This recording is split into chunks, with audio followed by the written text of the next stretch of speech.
नमस्कार, जय जोहार। साथियों, जागो पंच में आप सभी का हार्दिक स्वागत, अभिनंदन।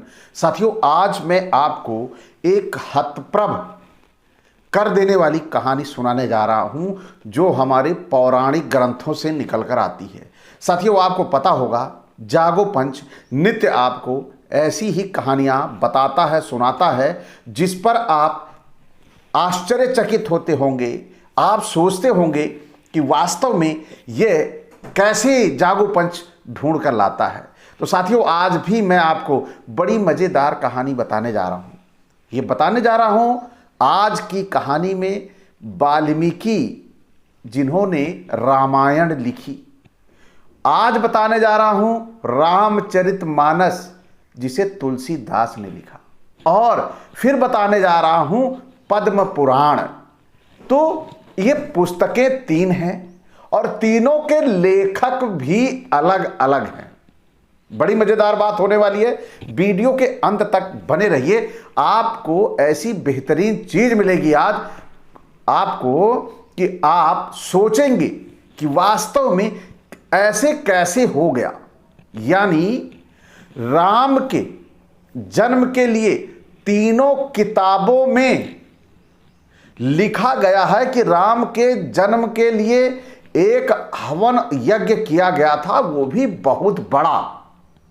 ये तो तीनों किताबें लिखती हैं, लेकिन तीनों किताबें लिखती हैं, जो व्यक्ति खीर लेके आया था वो तीनों अलग थे। आप सोच रहे होंगे कि आखिर ये व्यक्ति बोल क्या रहा है, लेकिन मैं साक्ष्यों और प्रमाणों की बात करता हूं। मैं हवाबाजी नहीं करता। मुझे जो लिखा हुआ मिलता है वही आपको लाके सुनाता हूं। तो आज की इस कहानी में आप सुनिए सबसे पहले पद्म पुराण से कि पद्म पुराण में खीर कौन लेके आया। और बड़ी मजेदार कहानी वाली है। तीनों स्टेप बड़े ही महत्वपूर्ण हैं। तो पहले स्टेप में आता है पद्म पुराण। पद्म पुराण क्या कह रहा है कि खीर कौन लेके आ रहा है। आप नजर बनाए रखिए, आपकी ये जानकारी अपडेट होगी। राजा दशरथ ने समस्त भूमंडल पालन करते हुए पुत्र कामना से वैष्णव याग के द्वारा श्री हरि का यजन किया। यानी वैष्णव याग के द्वारा, जो वैष्णव पद्धति से यज्ञ होता है, उसके द्वारा श्री हरि का यजन किया। सबको वर देने वाले सर्वव्यापक लक्ष्मीपति भगवान विष्णु उक्त यज्ञ द्वारा राजा दशरथ से पूजित होने पर वहां अग्निकुंड में प्रकट हुए। वहां प्रत्यक्ष प्रकट हुए भक्त वत्सल परमेश्वर राजा दशरथ से बोले, राजन, मैं वर देने के लिए आया हूं। जब ये यज्ञ हो रहा है तो वहां पर कौन आया? भगवान हरि, श्री हरि यानी विष्णु आए, प्रकट हुए, बोले, मैं प्रसन्न हूं, तुम वर मांगो। और यहां पर वो यज्ञ करने से प्रकट हुए, नहीं, यज्ञ में से नहीं प्रकट हुए। अब फर्क हो जाएगा कहानी में थोड़ा सा। फिर यहां संपूर्ण लोकों के स्वामी भगवान विष्णु का दर्शन पाकर राजा दशरथ आनंद मग्न हो गए। उन्होंने पत्नी के साथ प्रसन्न चित भगवान के चरणों में प्रणाम किया और हर्ष गदगद वाणी में कहा, भगवान, आप मेरे पुत्र भाव को प्राप्त हो। अब तब भगवान ने प्रसन्न होकर राजा से कहा, नृपश्रेष्ठ, मैं देवलोक का हित, साधु पुरुषों का रक्षा, राक्षसों का वध, लोगों की मुक्ति प्रदान और धर्म की स्थापना के लिए यहां अवतार लूंगा। अब प्रभु की ये बात बड़ी शानदार है। प्रभु ऐसे करते हैं कि राक्षसों का वध करने के लिए आ रहे हैं और साधुओं की रक्षा के लिए आ रहे हैं और लोगों को मुक्ति प्रदान करने के लिए आ रहे हैं। प्रभु की ऐसी कृपा। अब देखिए, उसी यज्ञ से, जिस यज्ञ से उन्होंने उत्पन्न किए थे अपने राम को, और उसी राम को उत्पन्न करने के लिए यहाँ कैसे तरीका किया गया है, वही तरीका मैं आपको बता रहा हूँ। अब देखिए, ऐसा कहकर श्री हरि यानी विष्णु जी ने सोने के पात्र में रखा हुआ दिव्य खीर, जो लक्ष्मी के हाथ में मौजूद था, राजा को दिया और स्वयं वहां से अंतर ध्यान हो गए। राजा दशरथ ने वहां बड़ी रानी कौशल्या और छोटी रानी कैकेयी को उपस्थित देख इन्हीं दोनों में उस दिव्य खीर को बांट दिया। इतने में ही मझली रानी सुमित्रा भी पुत्र की कामना से राजा की समीप आई। उसे देख कौशल्या और कैकेयी ने तुरंत अपने खीर से आधा आधा निकाल कर दे दिया। साथियों, यहां पर आगे क्या हुआ कि कौन सी रानी कितना खाई, कौन सी रानी कम खाई, कौन सी ज्यादा खाई, अपनी टेंशन नहीं है, क्योंकि वो खीर इसीलिए आई थी कि तीनों रानियों को खा के बच्चा पैदा हो सके। अब ये मत सवाल आप करिएगा कि खीर खाने से क्या बच्चे पैदा होते हैं, ये सवाल मेरा नहीं है, क्योंकि जहां प्रभु हैं, जहां भगवान है ना, वहां खीर से भी बच्चे हो सकते हैं और चाहे जैसे चाहो वैसे हो सकते हैं, वो प्रभु की बात है। लेकिन यहां पर आपने पद्म पुराण में देखा, क्या देखा कि श्री हरि उस यज्ञ कुंड से उत्पन्न हो रहे हैं और लक्ष्मी के हाथ में खीर है, लेकिन अभी पुस्तक बदलते ही यज्ञ से जो निकला हुआ है वो सब कुछ बदल जाएगा। तो साथियों, कोई देर ना करते हुए आइए चलते हैं, हम अगली पुस्तक की बात करते हैं। अगली पुस्तक किसकी है? अगली पुस्तक है रामचरितमानस। रामचरितमानस क्या कहती है? रामचरितमानस कहती है कि उस अग्नि कुंड से कौन पैदा हुआ? भाई साक्ष्य सहित रहे तभी मजा आएगा। फिर देखिए क्या कह रहे हैं, श्रृंगी ऋषि वशिष्ठ बोलावा, पुत्र काम शुभ यज्ञ करावा, भगत सहित मुनि आहुत दीन्हे, प्रगटे अग्नि चरु कर लीने।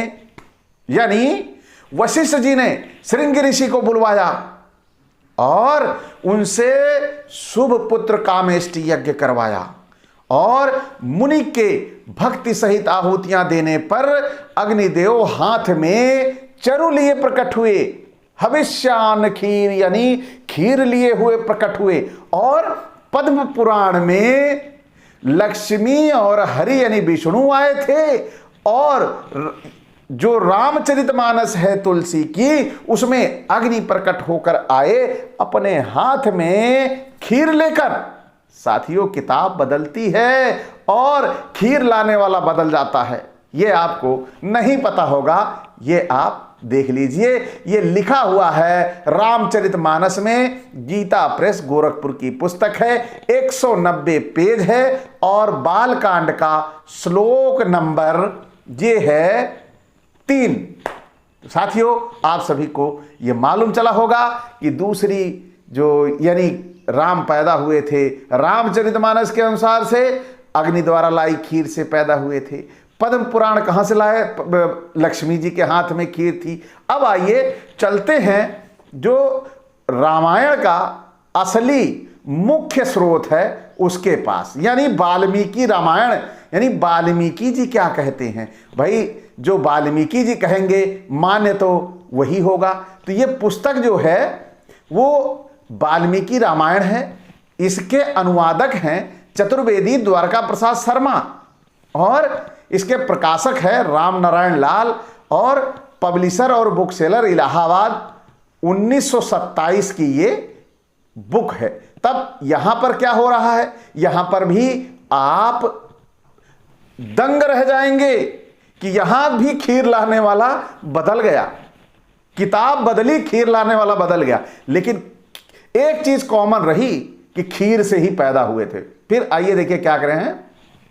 उसी समय कब? जब दशरथ जी परेशान थे पुत्र होने के लिए, उसी समय पुत्रहीन महाद्युतिमान शत्रुहंता महाराज दशरथ ने पुत्र प्राप्ति के लिए पुत्रेष्टि यज्ञ करना प्रारंभ किया, यानी पुत्र कामेष्टि यज्ञ करना प्रारंभ किया। यानी यज्ञ तीनों में हुआ है और सारी प्रक्रिया वही है, लेकिन खीर लेके आने वाला बदल जा रहा है।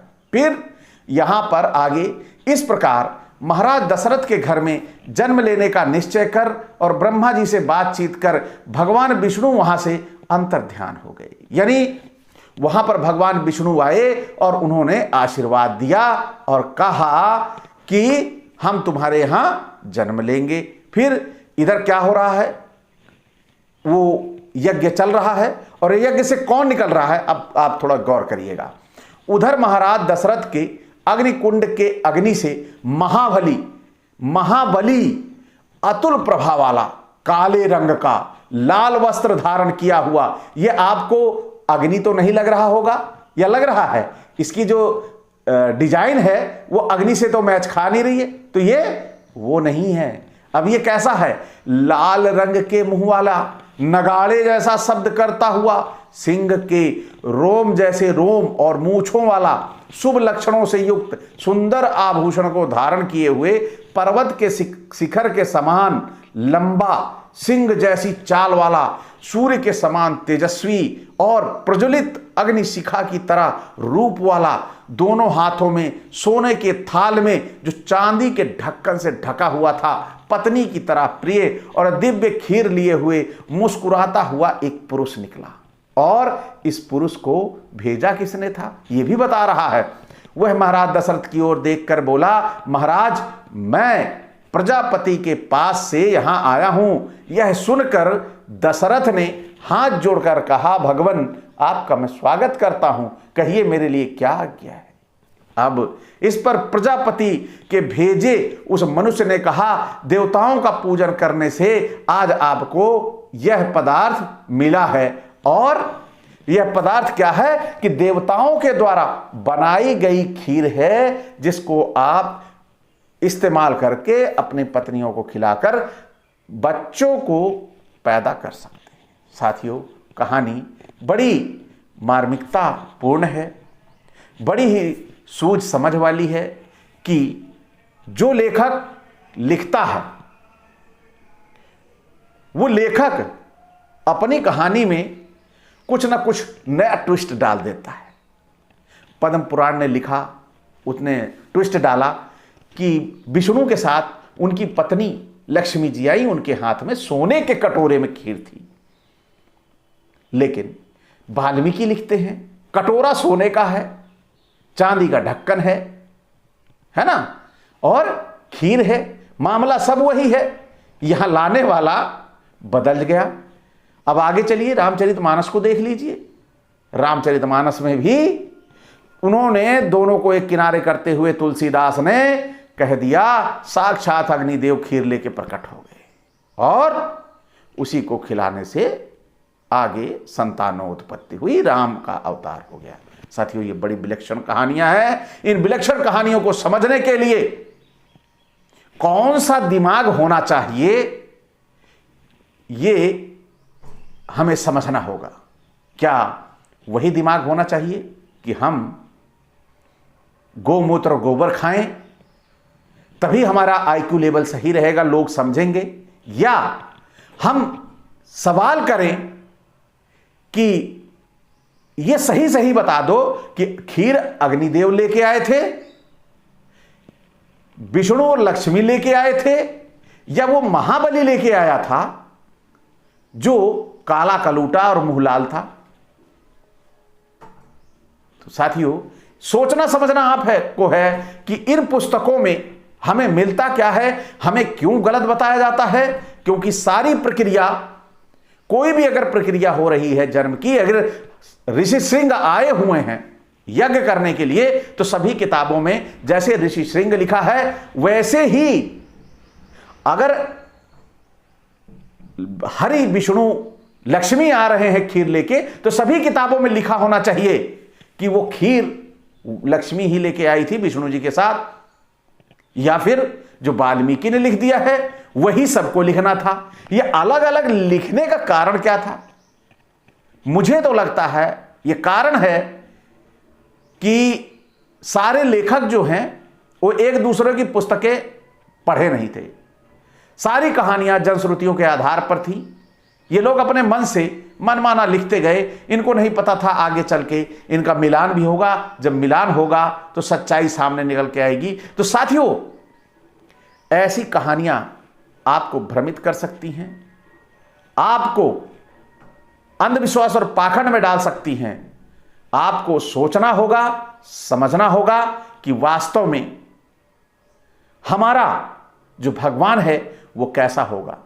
और सच में वास्तव में सर्वशक्तिमान को अवतार लेने की आवश्यकता नहीं है। वो जब वहां पर बैठे बैठे मृत्यु कर सकता है बहुत सारी बीमारियों से, अटैक से, तो वो अवतार लेकर यहां आकर उसे मारने की किसी को जरूरत नहीं है। ये अपने आप दिमाग में बैठा लीजिए।